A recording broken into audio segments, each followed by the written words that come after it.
வருஷம் வாக்குத்தத்த வசனம் என்ன அப்படின்னு சொல்லி நம்ம சிலர் வருஷத்தோடு அதை மறந்துடும் நிறைய நேரம். ஆனால் சிலர் அதை ஒவ்வொரு நாளும் ஒவ்வொரு மாசமும் அதை நினைவு கூர்ந்து ஆண்டவர் நிச்சயமாக இதை நம்முடைய வாழ்க்கையில நிறைவேற்றுவார்னு நம்ம விசுவாசிக்கிறோம். அதுல உங்களுடைய ஆயுசு நாட்கள் பட்ட பகலை பார்க்கிலும் பிரகாசமாயிருக்கும் அப்படின்னு. Your light will be brighter than the noonday sun.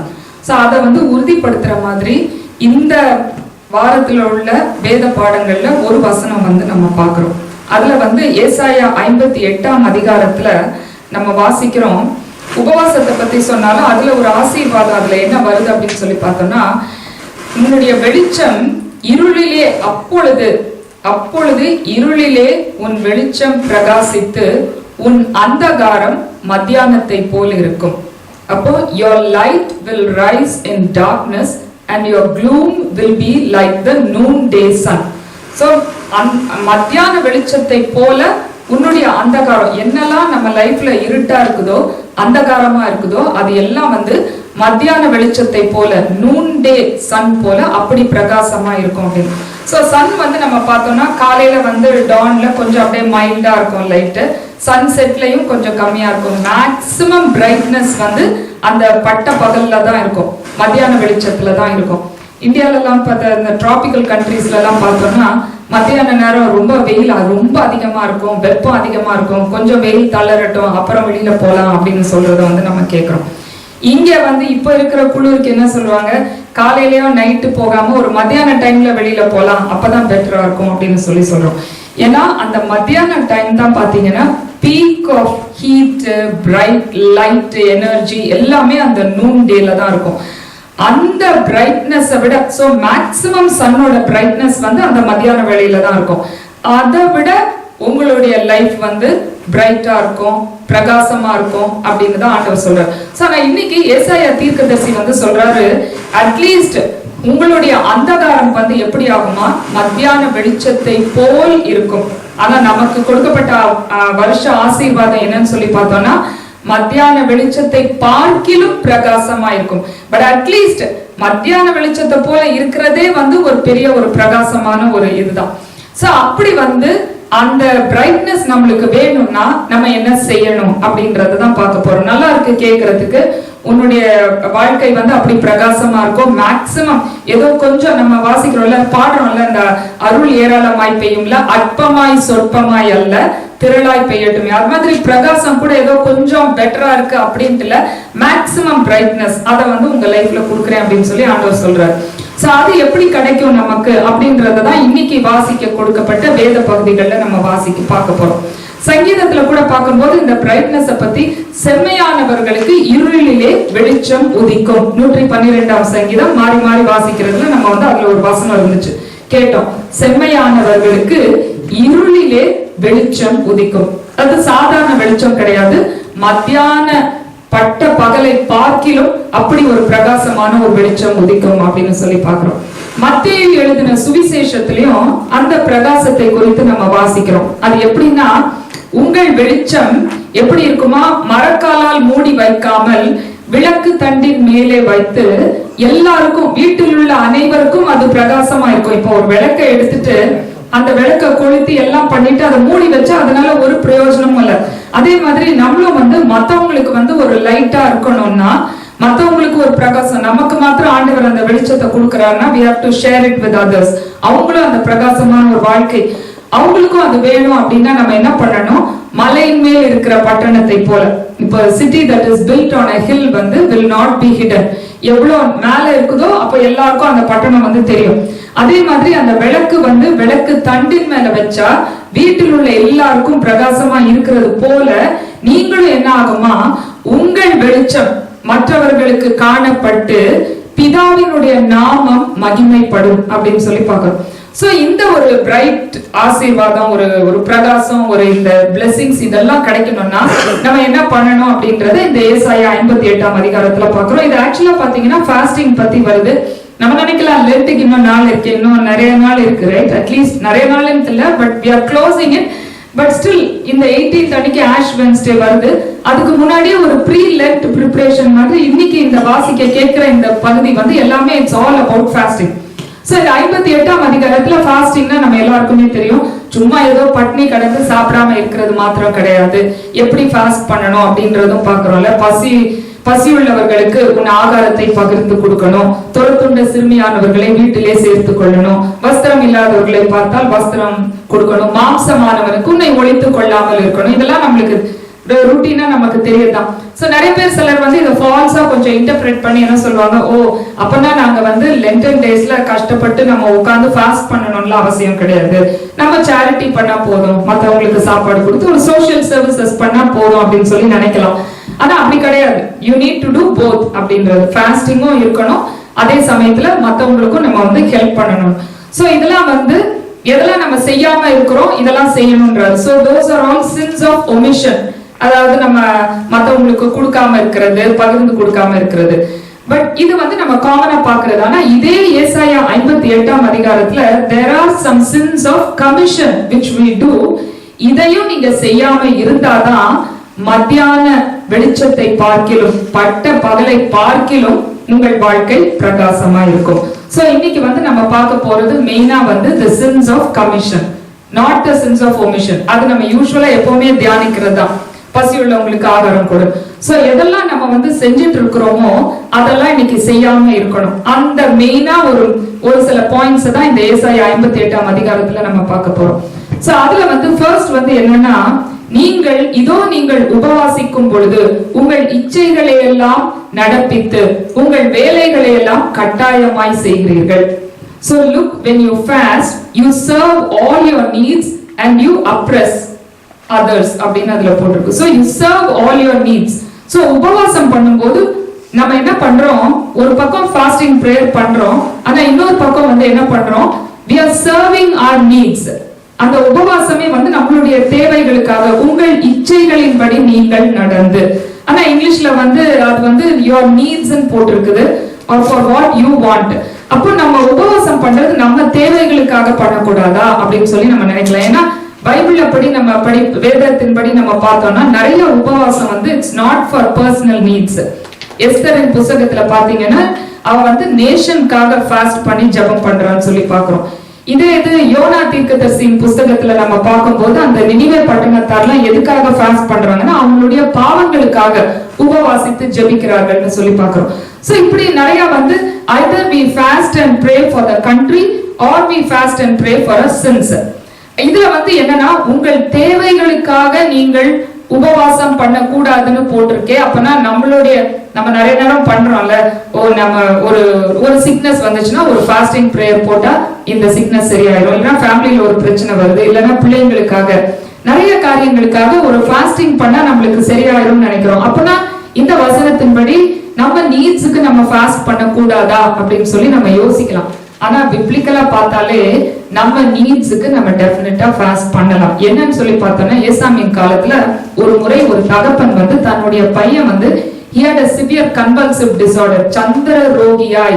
அப்படின்னா சந்திர ரோகம்னா இட்ஸ் கன்வல்ஷன்ஸ், எபிலெப்டிக் டிசார்டர். சோ அடிக்கடி வந்து அது என்ன பண்ணுதான், அவனை தீயிலையும் ஜலத்திலையும் தள்ளி விட்டுருதான்.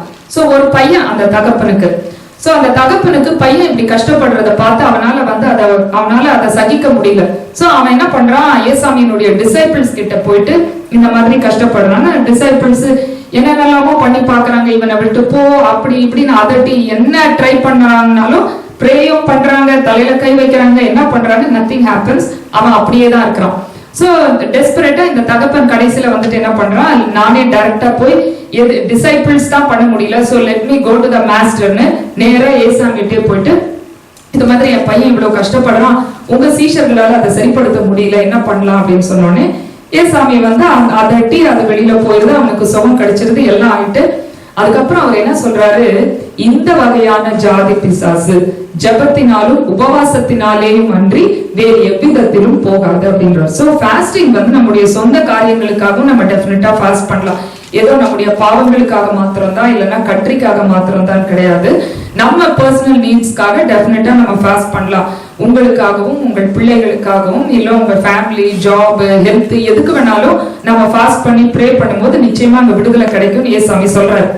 ஆனா இந்த 58ஆம் அதிகாரத்துல ஏசாயா தீர்க்கதரிசி சொல்றாரு, நீங்கள் உபவாசிக்கும் பொழுது இதோ உங்கள் இச்சைகளை எல்லாம் நிறைவேற்றும்படி நீங்கள் உபவாசிக்கிறீர்கள். So you fast to serve your needs அப்படின்னு சொல்லி சொல்றார். To serve what you please அப்படின்னு சொல்லி சொல்றார். So அந்த மாதிரி காரியங்களுக்கு அப்படின்னா and also to oppress others அப்படின்னு மத்தவங்கள. So யாக்கோபுல வந்து நம்ம பார்க்கிறோம் ஒரு வசனம் இருக்குது, ஏன் நீங்க ப்ரே பண்ணி உங்களுக்கு கிடைக்க மாட்டேங்குது, நீங்கள் விண்ணப்பம் பண்ணியும் உங்கள் இச்சைகளை நிறைவேற்றும்படி தகாத விதமாய் விண்ணப்பம் பண்ணுகிறதுனால் உங்களுக்கு நிறைவேறாமல் போகிறது.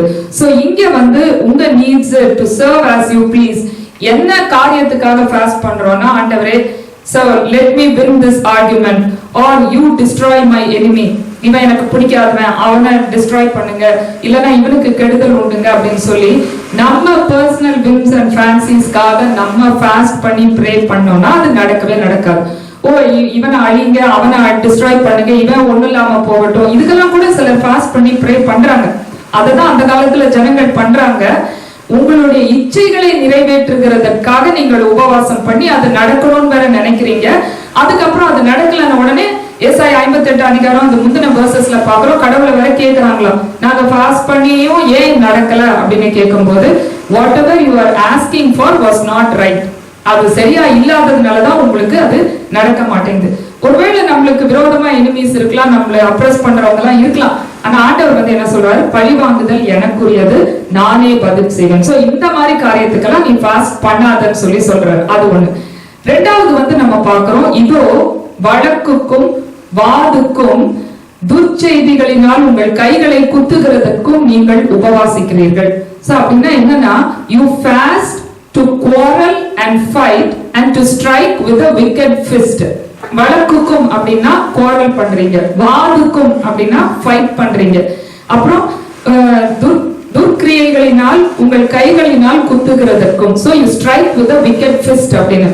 சோ சண்டை போடுற காரியங்களுக்காக இந்த மாதிரி ஃபாஸ்ட் பண்ணிட்டு ஒரு பக்கம் சண்டை போட்டுட்டு இருக்கும் போது இது நடக்காது.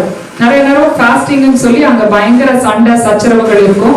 இன்னொருத்தவங்களை எப்படி கீழே தள்ளலாம், you strike with wicked fist, நமக்கு விரோதமா இருக்கிறவங்களை எப்படி நம்ம ஒழிச்சு கட்டலாம் அப்படின்னு ஒரு பக்கம் நம்ம ஆக்ஷன்ல இறங்கிட்டு, இன்னொரு பக்கம் நீங்க வந்து ஃபாஸ்ட் பண்ணிக்கிட்டே இருக்கும்போது அது வந்து நடக்கவே நடக்காது. நீங்க எவ்வளவு ஃபாஸ்ட் பண்ணாலும் அந்த பிரேயர் வந்து நீங்க என்னத்துக்காக ப்ரே பண்றீங்களோ அது நடக்காது அப்படின்னு சொல்லி சொல்றாரு. சோ இப்படி ஒவ்வொரு காரியமா வந்து சொல்லிக்கிட்டே வராரு. அடுத்தது வந்து மூணாவது காரியமா ஃபைனலா நீங்க என்ன பண்ணா உங்க ஃபாஸ்டிங் பிரேயர் வந்து பலிக்காது அப்படின்னு சொன்னா, அதுல வந்து பாக்குறோம், நீங்க வந்து தீய காரியங்களை செய்கிறது, அதாவது நுகத்தடியையும் நிபச்சொல்லையும் விரல் நீட்டுதலையும் நீ உன்னில் இருந்து அகற்ற வேண்டும். இதுதான் வந்து தேர்ட் காரியம். சோ ஃபர்ஸ்ட் வந்து நம்ம வாசிக்கிறோம், நம்ம இச்சைகளின்படி நம்ம நடக்கும் போது, நம்ம ஃபாஸ்ட் பண்ணி ப்ரே பண்ணும்போது சுய இச்சைகளுக்காக, அதாவது மத்தவங்களுக்கு விரோதமாக நம்ம பண்ணும்போது அது நடக்காது. ரெண்டாவது வந்து நம்ம சண்டை போட்டுக்கொண்டு ஃபாஸ்ட் பண்ணும்போது அது நடக்காது. மூணாவது வந்து பாக்குறோம், நுகத்தடியையும் விரல் நீட்டுதலையும் நிபச்சொல்லையும் நீ உன்னில் இருந்து அகற்ற வேண்டும். இதெல்லாம் போனாதான் நீ ஃபாஸ்டிங் பண்ணி ப்ரே பண்றது உனக்கு நடக்கும் அப்படின்னு. So these words all may seem a little complicated, right? நுகத்தடி அப்படின்னா என்னன்னா take the yoke out of you அப்படின்றாரு. யோக்னா என்னன்னா, அந்த காலத்துல வந்து நம்ம இப்ப கூட ஃபார்மர்ஸ் எல்லாம் பாக்குறோம், மாடுகளுடைய கழுத்துல போடுற அந்த நுகத்தடி, அதுதான் யோக். சோ ஒரு மாட்டை அப்ரஸ் பண்ற மாதிரி நீ மத்தவங்களை அப்ரஸ் பண்ணிட்டு நீ ஃபாஸ்ட் பண்ணி ப்ரே பண்ணணும்னு நினைச்சா அது வந்து நடக்காது அப்படின்னு. சோ அப்ரஷன் அப்படின்றது நம்ம நிறைய இடத்துல பாக்குறோம். ஒர்க் பிளேஸ்ல அப்ரஷன் இருக்கு, ஃபேமிலிஸ்ல அப்ரஷன் இருக்கு, சர்ச்ல கூட அப்ரஷன் இருக்கு. யாரையாவது ஒருத்தரை நம்ம அப்ரஸ் பண்ணிட்டு நம்ம வந்து சைமல்டேனியஸா ஃபாஸ்டிங் ப்ரேயர் பண்ணிட்டு கடவுள் எனக்கு இதை நிறைவேற்றணும்னு நினைச்சா, just because you have power, இன்னொருத்தரை வந்து நம்ம அப்ரஸ் பண்ண கூடாது. அப்படி பண்ணிட்டு நம்ம ஃபாஸ்டிங் பண்ணி இது கடவுள் எனக்கு செய்வார்னு நினைச்சா இதெல்லாம் ஸ்டம்பிளிங் பிளாக்ஸ், நம்மளுக்கு வந்து அது நடக்காதுன்னு பாக்குறோம். சோ ஃபர்ஸ்ட் இதுதான் வந்து நுகத்தடி அப்படின்னு சொல்லி பாக்குறோம். ரெண்டாவது வந்து விரல் நீட்டுதல், pointing fingers, you put the blame on others. இதெல்லாம் வந்து நம்மளுக்கு தெரியவே தெரியாது. ஏன் வந்து ஆண்டவர் தான் சொல்லிட்டாரு, இந்த ஜாதி பிசாசு ஜப உபவாசம் பண்ணா போயிடும் சொல்லியிருக்கிறாருன்னு நான் கஷ்டப்பட்டு ஃபாஸ்ட் பண்ணி ப்ரே பண்றேன். அப்படி இருந்தும் வந்து எனக்கு போகலன்னா அதுக்கு காரணம் என்னன்னா, you are pointing fingers at others, அதனாலதான் உனக்கு இது நடக்க மாட்டேங்குதுன்னு கேட்கிறாரு. அது it started all from Genesis.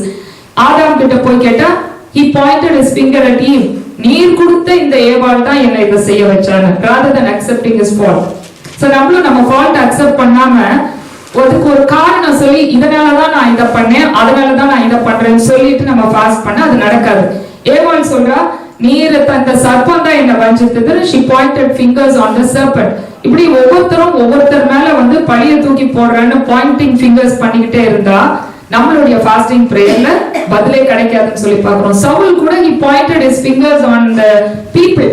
ஆண்டவர் கேட்கிறார் சவுல் கிட்ட, நான் தான் உங்ககிட்ட சொன்னேனே எல்லா அமலேக்கியருடைய ஆடுகள் மாடுகள் முற்றிலும் நீ அழித்து போட வேண்டும்னா அவன் என்ன சொல்றான்? he pointed his fingers on the people and he said, ஓ ஜனங்க தான் சொன்னாங்க இந்த கொழுத்த ஆடு மாடுகளை கடவுளுக்கு பலிக்கு எடுக்கணும்னு சொல்லி ஜனங்கள் தான் சொன்னாங்க. as though he is afraid of his congregation of his citizens என்ற மாதிரி சவுல் வந்து அந்த இடத்துல ஒரு பிக்சரை கிரியேட் பண்றான். அவனுக்கு வேண்டிய காரியத்துக்கு அவன் எவ்வளவோ விஷயத்துல ஃபர்மா இருக்கலாம், இந்த காரியத்திலே அவன் ஃபர்மா இருக்கணும்னா இருக்கலாம். பட் அவனுக்கும் உள்ள ஆசை அதை எடுத்துக்கிறான். எடுத்துக்கிட்டு he just wants to put the blame on them. அது மாதிரி ஆதாமும் அந்த இடத்துல ஃபர்மா இருக்கணும்னா இருந்திருக்கலாம், ஏவாளும் இருக்கணும்னா இருந்திருக்கலாம். பட் இவங்க எல்லாம் என்ன பண்ணுவாங்க, அவங்க அவங்களுடைய பர்சனல் நீட்ஸ் வரும்போது அப்போ ஃபர்மா இருந்துக்குவாங்க. கடவுளுடைய காரியம் வரும்போது ஓ அப்படின்னு சொல்லி பிளேம் ஷிஃப்டிங் பண்றது. சோ இந்த மாதிரி பாயிண்டிங் ஃபிங்கர்ஸ், விரல் நீட்டுதல், அதை தான் வந்து நம்ம வாசிக்கிறோம், விரல் நீட்டுதல்.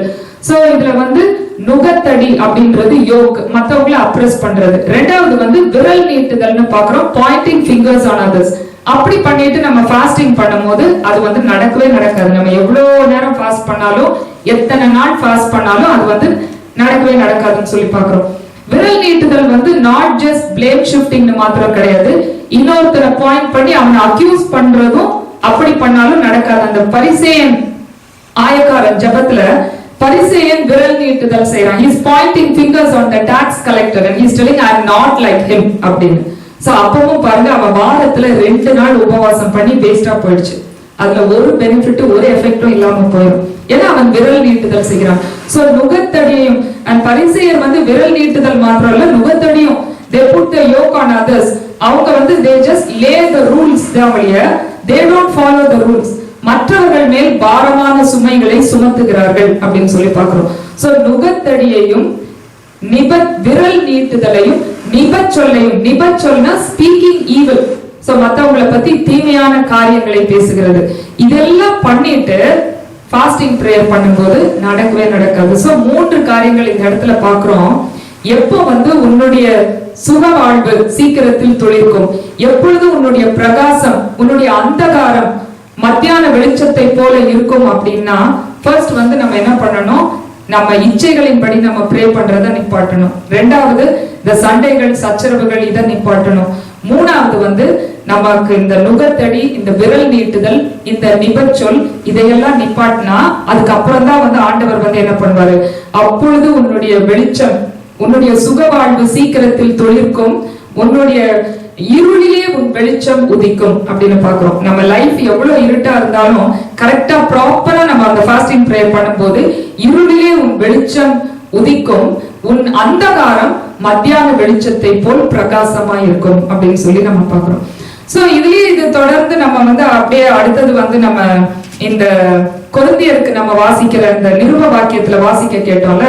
சோ அதுல வந்து இந்த மாதிரி காரியங்கள், பசியுள்ளவங்களுக்கு கொடுக்கிறது, இல்லைன்னா வஸ்திரம் இல்லாதவங்களுக்கு வஸ்திரம் கொடுக்கிறது, துரத்துண்ட சிறுமியானவர்களை சேர்த்து கொடுக்கிறது, இதெல்லாம் வந்து பார்த்தா அந்த ஜனங்களுக்கு வந்து ஒரு பைத்தியக்காரத்தனமாக இருக்கிறது. சோ ஆவியின் சிந்தை இல்லாமல் இருக்கிறவர்களுக்கு எதுக்கு நம்ம கஷ்டப்பட்டு சம்பாதிக்கிறோம், நம்ம ஃபேமிலிக்கு ப்ரொவைட் பண்றோம், நம்ம போறோம், யாரோ இல்லாதவனுக்கு போய் கொடுக்கறதெல்லாம் வந்து எனக்கே வந்து சிலர்லாம் வந்து நம்ம சொல்றதெல்லாம் சொன்னா சிலர் ரொம்ப ரிசெப்டிவா அப்ரிஷியேட்டிவா அப்படியான்னு கேட்பாங்க. ஓ நீங்க வந்து ஹெல்ப் பண்றீங்களா, அவங்களுக்கு பண்றீங்களா, இவங்களுக்கு பண்றீங்களான்னு ஹாப்பியா கேட்பாங்க. இன்னும் சிலர் வந்து அவங்களுடைய ரியாக்ஷனை வச்சே தெரியும் இவங்க வந்து பண்றதெல்லாம் ஒரு பைத்தியக்காரத்தனம், எதுக்கு தேவையில்லாம யாருக்கோ ஒருத்தருக்கு போய் ஹெல்ப் பண்றது, அவங்களுக்கு போய் ப்ரே பண்றது, இவங்களுடைய கஷ்டத்தை போய் கேட்கறது, இதெல்லாம் வந்து அவங்களுக்கு அது ஒரு ஸ்டூபிடிட்டி மாதிரி தெரியும், ஃபூலிஷ்னஸ் மாதிரி தெரியும். You take care of yourself. I have too many things on my own plate. இங்க சொல்றது அதான், என் பிளேட்ல உள்ள திங்ஸே நான் பாத்துக்கிறதுக்கு எனக்கு முடியாது, இன்னொருத்தனை போய் நான் எதுக்கு பார்க்கணும் அப்படின்றோம். யோபு அப்படி நினைச்சிருந்தானா யோபுவை விட கஷ்டமா இருக்கிறவங்க வேற யாருமே இருந்திருக்க முடியாது. அப்படி இருந்துமே யோபு தன் சிநேகிதருக்காக வேண்டுதல் செய்தான் அப்படின்னு சொல்லி பாக்குறோம். அதனாலதான் சிலுவையை பற்றின உபதேசம் இன்னைக்கு நம்ம வாசிக்க கேட்ட அந்த நிருப வாக்கியம் கெட்டு போகிறவர்களுக்கு அது பைத்தியமா இருக்கும், அது foolishness, அது stupidity. I have to take care of myself, my family, my kids, my job, அவ்வளவுதான். இதை தாண்டி எனக்கு எல்லாமே நல்லா இருந்துச்சுன்னா அது போக வேணா நான் மத்தவங்களுக்கு செய்வேன் அப்படின்னு இருக்கிறது வந்து அது வந்து மாம்ச சிந்தை அப்படின்னு பவுல் வந்து அந்த கொரிந்தியர் திருச்சபை மக்களுக்கு சொல்லுகிறாரு. அவங்களுக்கு மாத்திரம் இல்ல, இன்னைக்கு நம்மளுக்கும் அதுதான். ஒருவேளை அந்த மாதிரி ஒரு ஃபீலிங் நம்மளுக்கு இருந்துச்சுன்னா, நம்ம கஷ்டத்துல இருக்கும் போது கூட டிஸ்பைட் தட் we sacrifice பண்ணி நம்ம மத்தவங்களுக்கு பண்ணும் போதுதான் அங்க நமக்கு ஒரு பெரிய ஆசீர்வாதம் கிடைக்கும். அது என்ன ஆசீர்வாதம்ன்றத நம்ம பார்க்க போறோம். நம்ம வந்து நம்ம இருக்கும்போது we tend to lose all those blessings அந்த மாதிரி. சோ அந்த ஆசீர்வாதம் நமக்கு அதனாலதான் கிடைக்கும் அப்படின்னு சொல்லி பாக்குறோம். கடைசியில வந்து மத்தேயு எழுதின அந்த சுவிசேஷ வேத பாடத்துல வந்து வெளிச்சம் அதை பத்தி எல்லாம் பாக்குறோம். ஆனால் உங்கள் வெளிச்சம் மற்றவர்களுக்கு பிரகாசமாய் இருந்து ஆண்டவருடைய நாமம் மகிமைப்பட வேண்டும். சில சமயம் நம்ம பண்றோம் எல்லாருக்கும், ஓகே, இந்த மாதிரி பைத்தியக்கார foolishnessலாம் இல்லங்க, we agree.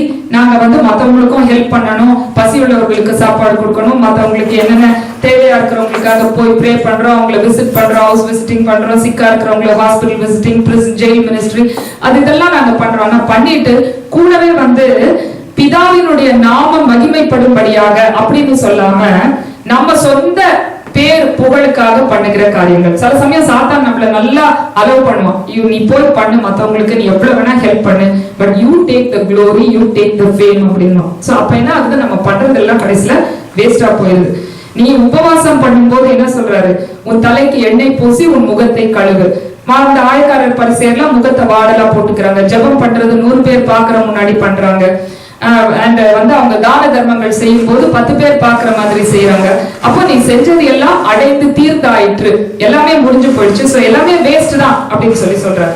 சோ அப்படி இருக்கும் போது இப்போ உபவாசம் எப்படி நம்ம பண்றோம், ஆக்ட்ஸ் ஆஃப் கமிஷன், நம்ம செஞ்ச சில தப்பெல்லாம் இந்த மாதிரி காரியங்கள் எல்லாம் நம்ம செய்யாம இருந்தாதான் நம்ம பண்ற ஃபாஸ்டிங் பிரேயருக்கு நமக்கு பதில் கிடைக்கும் அப்படின்னு சொல்லி பாக்குறோம். சோ பதில் கிடைக்குது அப்படின்னா, பதில் கிடைக்கிறது மாத்திரம் இல்ல, 112ஆம் சங்கீதத்துல இப்படி எல்லாம் நம்ம பண்றதுனால என்னென்ன blessings வருது அப்படின்னு சொல்லி பாக்குறோம். நம்ம என்ன எடுத்து வச்சுக்கலாம், நம்ம 112ஆம் சங்கீதம் நம்ம மாறி மாறி வாசிக்க கேட்ட சங்கீதத்துல அதுல வந்து நம்ம வாசிக்கிறோம். ஃபர்ஸ்ட் blessing வந்து என்னன்னா, அவனுடைய சந்ததியை கர்த்தர் மிகவும் பலத்திருக்கும்படி செய்வார், அவனுடைய வம்சம் பூமியிலே ஆசீர்வதிக்கப்பட்டிருக்கும். சோ அதுல ஒரு blessing வந்து என்னன்னா, உன்னுடைய சந்ததியை ஆண்டவர் ஆசீர்வதிப்பேன், உன்னுடைய வம்சத்தை ஆண்டவர் ஆசீர்வதிப்பேன் அப்படின்னு சொல்லி சொல்றாரு. சோ சந்ததியை பலத்திருக்கும், your descendants will become mighty and your generations will be blessed அப்படின்றார். சோ ஃபர்ஸ்ட் வந்து பிள்ளைகளை குறித்த பிரச்சனைகள் கவலைகள் அப்படின்னு இருந்தா நம்ம உபவாசித்து ஜெபம் பண்ணும் பொழுது ஆண்டவர் வந்து சந்ததியை ஆசீர்வதிக்கிற தேவனாக இருக்கிறார். சோ ஃபாஸ்டிங் பிரேயர்ல உன்னுடைய மத்தியான வெளிச்சத்தை பார்க்கலும் பிரகாசமாய் இருக்கும் அப்படின்னா என்னன்னா, சந்ததியை கடவுள் ஆசீர்வதிக்கிறார். சோ டெஃபினெட்லி வந்து நமக்கு பிள்ளைகளை கடவுள் ஆசீர்வதிக்கும் போது, பிள்ளைகள் பலத்திருக்கும் போது they will become mighty அப்படின்னு சொல்லி பாக்குறோம். சோ அது வந்து ஒரு பெரிய blessing. இரண்டாவது blessing வந்து ஆஸ்தியும் ஐஸ்வர்யமும் அவன் வீட்டில் இருக்கும், wealth and riches will be in his house. So ஆண்டவர் வந்து உலக பிரகாரமான ஐஸ்வர்யத்தையும் நமக்கு தருவாரு, விசுவாசத்துல நம்ம ஐஸ்வர்யவான்களாகவும் ஆண்டவர் நம்மை மாற்றுவார் அப்படின்னு சொல்லி பாக்குறோம். மூணாவது ஆசீர்வாதம் என்னன்னு சொல்லி பாக்குறோம்னா, அவன் என்றென்றைக்கும் அசைக்கப்படாதிருப்பான். அசைக்கப்படாதிருப்பான்னா என்ன அப்படின்னு சொல்லி யோசிக்கலாம். அதாவது எந்த பிரச்சனை வந்தாலும் it will not shake us. அந்த மாதிரி நம்ம கரெக்டான உபவாசம் பண்ணும்போது பிரச்சனையே வராதுன்னு சொல்லல, துர்ச்செய்தியை கேட்கிறதுனால் நீதிமான் கலங்கான், அவன் இருதயம் கர்த்தரை நம்பி திடனா இருக்கும். சோ எவ்வளவு பேட் நியூஸ், எவ்வளவு பெரிய பேட் நியூஸ் நம்மளுக்கு வந்தாலும் அசைக்கப்படாமல் இருப்போமா, கலங்கவே மாட்டோம். ஏன்னா டெஃபினட்டா God will take me out of this. அந்த ஃபாஸ்டிங் பிரேயரோட பவர் வந்து அந்த இடத்துல வந்து நம்ம பார்ப்போம். சோ துர்ச்செய்தியை கேட்கிறதுனால நம்மளுக்கு கலக்கமே வராது, ஏன்னா டெஃபினட்டா கடவுள் இதுல இருந்து என்ன வெளியில கொடுப்பார். கடைசி ஆசீர்வாதம், மொத்தம் 4 ஆசீர்வாதங்கள் இந்த 112ஆம் சங்கீதத்துல பாக்குறோம். கடைசி ஆசீர்வாதம், அவன் கொம்பு மகிமையாய் உயர்த்தப்படும். God will raise his head high up in honor. அவன் கொம்பு மகிமையாய் உயர்த்தப்படும். சோ இந்த 4 ஆசீர்வாதங்களும் வந்து நம்ம கரெக்டா உபவாசிக்கும் போதுதான் நமக்கு கிடைக்கும். இதுதான் மத்தியான வெளிச்சத்தை பார்க்கிலும் பிரகாசமாயிருக்கும். உன் ஆயுசு நாட்கள் பட்ட பகலை பார்க்கிலும் பிரகாசமாயிருக்கும்னா இந்த 4 ஆசீர்வாதங்கள் என்னன்னா, சந்ததியை ஆண்டவர் பலத்திற்கும்படி செய்வார், ஆசீர்வதிக்கும்படி செய்வார். ஆஸ்தியையும் ஐஸ்வர்யத்தையும் ஆண்டவர் நமக்கு தருவார். எப்பேற்பட்ட பிரச்சனை நம்ம லைஃப்ல வந்தாலும் நாம் அசைக்கப்படவே மாட்டோம். கடைசியில ஆண்டவர் நம்முடைய கொம்பு மகிமையாய் உயர்த்தப்படும்னா, நம்மள மகிமையாய் உயர்த்துகிறார். நம்ம என்னெல்லாம் நினைக்கிறோமோ அதுல எல்லாத்துலயும் ஆண்டவர் வந்து he will glorify us, நம்மள ஆனர் பண்றார், மகிமையாய் உயர்த்தப்படும். அதுல கடைசியில் அந்த வசனம் முடியும், துன்மார்க்கர் அதை கண்டு தங்கள் பற்களை கடித்து கரைந்து போவார்களாம். பல்ல கடிச்சு கடிச்சு கரைஞ்சு போவாங்களாம். நம்ம அதனால துன்மார்க்கர் அழியணும், அவங்க டிஸ்ட்ராய் ஆகணும்னு சொல்லி ஃபாஸ்டிங் பிரேயர் பண்ண தேவையில்லை. ஆண்டவர் வந்து நம்ம கரெக்டான விதத்துல ஃபாஸ்ட் பண்ணும்போது ஆண்டவர் இந்த 4 பிளெஸிங்ஸையும் நமக்கு கொடுப்பாரு. துன்மார்க்கர் அவங்களே அவங்க பற்களை கடித்து கரைந்து போவார்களாம். ஆனா அவங்க எப்படி போறாங்க அதை பத்தி நமக்கு பிரச்சனை கிடையாது. ஆனா இந்த 4 பிளெஸிங்கையும் ஆண்டவர் நமக்கு கொடுப்பாரு. நம்ம பிள்ளைங்க மூலம் ஆண்டவர் நம்மள பிளெஸ் பண்றாரு. ஆண்டவர் வந்து நம்மளுடைய வெல்த், ரிச்சஸ், ஃபைனான்சியல் செக்யூரிட்டி, ப்ராஸ்பெரிட்டியை வந்து ஆண்டவர் வந்து கொடுக்கிறாரு. எந்த பிரச்சனை வந்தாலும் நம்ம அசைக்கப்படாமல் we will not be shaken. அதுக்கப்புறம் நம்மளை கொம்பை மகிமையால் ஆண்டவர் உயர்த்துகிறார் அப்படின்னு சொல்லி பார்க்கிறாங்க. இந்த நாளிலும் இந்த உபவாசத்தை பற்றி நம்ம பார்க்கும்போது இந்த 3 கண்டிஷன்ஸ் நம்ம பார்த்தது போல, நம்ம இச்சைக்காக நம்ம ப்ரே பண்ணாம, சண்டை போட்டுட்டு நம்ம ப்ரே பண்ணாம, இந்த நுகத்தடி, விரல் நீட்டுதல், லைக் பாயிண்டிங் ஃபிங்கர்ஸ், நிபச்சொல், ஈவில், ஸ்பீக்கிங் ஈவில், இதெல்லாம் நம்ம நிப்பாட்டிட்டு கரெக்டா நம்ம உபவாசம் பண்ணும் பொழுது ஆண்டவர் நிச்சயமாக ஆயுசு நாட்கள் மத்தியான வெளிச்சத்தை பார்க்கிலும் பிரகாசமாயிருக்கும், பட்ட பகலை பார்க்கிலும் பிரகாசமாயிருக்கும். இந்த 4 ஆசீர்வாதங்களாலும் நம்மை ஆசீர்வதித்து வழி நடத்துவார் என்கிற நம்பிக்கையோடு இந்த வாரத்துக்குள் கடந்து செல்ல கர்த்தர் தாமே நம் ஒவ்வொருவருக்கும் அப்படிப்பட்ட கிருபைகளையும் ஆசீர்வாதங்களையும் தந்தருளுவாராக. ஆமென்.